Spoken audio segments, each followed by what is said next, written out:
Hey guys, it's Tori from Monogram Moments, and today I'm going to walk you through how to make these super cute metal barrettes that I got from Conde. So you can go to their website, and this is the exact one I'm using. They do have different shapes, and you can select on templates and log into your account and download the files that you need. I'm going to be using this red, white, and blue floral bundle, the blue paper specifically, and a big sketchy font, and also the 5 splatter backgrounds all from my website for this tutorial. So I'm going to be using Photoshop today. So I'm going to open up the download from Conde with the templates, and I'm going to drag and drop in that bar up there the PNG file. However, the PNG file doesn't have the outline that I like, so now I'm going to drag and drop the EPS file right on top of it and drag it in that hole so that it lines up, and select OK. So now I've got that green bleed line that's going to really help me get everything nice and lined up. And on the layer side, move that EPS file below the PNG file. So now I drag and drop the digital background or the paper that I'm using, and again I'm going to move that behind both of the layers on the right. So now you can see that green line, and I can really tell where my design is going to be. This is the bleed line. It's not actually going to be on the blank. It just helps get everything lined up. Okay, so now I'm going to add these splatter backgrounds to put on top of this barrette here, and I'm going to use number 4, and when you pull it in, it's going to be vertical up and down, and I want it horizontal.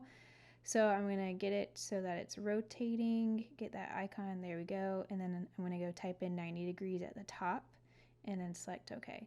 And now I'm going to size this down to where I want it. And then once I zoom in, I'm going to be holding my shift button on my keyboard to move it left and right and up and down without making the whole thing bigger or smaller. So I'm holding shift and dragging left to right and up and down. And I'm also going to drop the opacity a tad so I can see that blue background a little behind it, just a tad. So now I'm going to type in the name using a bit sketchy from my website. And again, I'm going to be holding shift on my keyboard so I can move it up and down and then left and right independently without making them both bigger or smaller. So now I'm going to make sure I like my placement. I'm looking at that green line to make sure everything I want to be on the barrette is inside of the green line, and I'm happy with the way this looks. So before you print, be sure to turn off that layer that has the green line, or else it is going to print. Before I go to print, I'm actually going to make this document smaller because it's so large. So I'm going to grab that square marquee tool and drag it over, and then go to image and crop. So now it's going to crop it down nice and neat for me so I can easily print this on an 8.5 by an 11. So I'm going to change this to landscape and drag it to the top. So I'm actually going to print this on my inkjet printer first in just black and white, just to make sure the sizing is correct, that I like it, that it's going to fit. So here it is printed out, and I'm going to put the blank on top, and I'm just going to draw a line over it or around it and make sure I like that placement, and I did. So now I'm going to go ahead and print to my Sublimation printer. And I'll go over these settings in a second because I do this again. If you're using a sublimation printer, if you don't have an inkjet printer and you still want to do the black and white, you can still do that from your printer.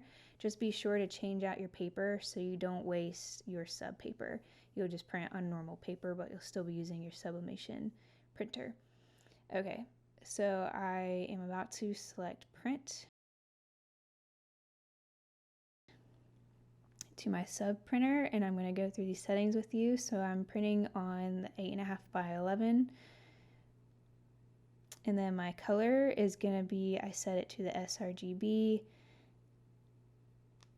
and then in print settings I make sure that mirror image is turned on and that the presentation paper matte is what I'm printing to. And now I'm going to print. Okay, so now this is printed out, and be sure to press this blank after you peel this film off, just get any moisture out. With it being metal, there might not be any, but better safe than sorry. So I'm going to place it face down onto my blank, and then I'm just going to use heat transfer tape that I got from Amazon to tape it down and keep it secure. Okay, so now I've got my heat press, and I'm actually going to flip this over so that the heat press is on top. The heat is coming on top of that design. Okay, and I've got my heat press set to 385 degrees, and I'm going to press with light pressure for 45 seconds, and I got this information from Conde's website. They actually give you the instructions to print this. And then I've got my butcher paper on the top and bottom. Okay, now it has cooled down and I've got my barrette. This is just grosgrain ribbon that I put on the barrette that I got from Hobby Lobby using double-sided tape. Just kind of makes it look nicer, but you don't have to use this. You don't have to do this at all. There's different clips you can even use. They're called alligator clips. And I'm using the hot glue gun. If you're going to sell these, I'd probably use E6000 just for a stronger hold, but for the sake of this video, this will do. And there you are. So just a super cute way to spruce up anybody's outfit. And that is it, you guys. If you guys have any questions, be sure to let me know. Be sure to check out all the links below, and I appreciate it if you subscribe. Have a good one.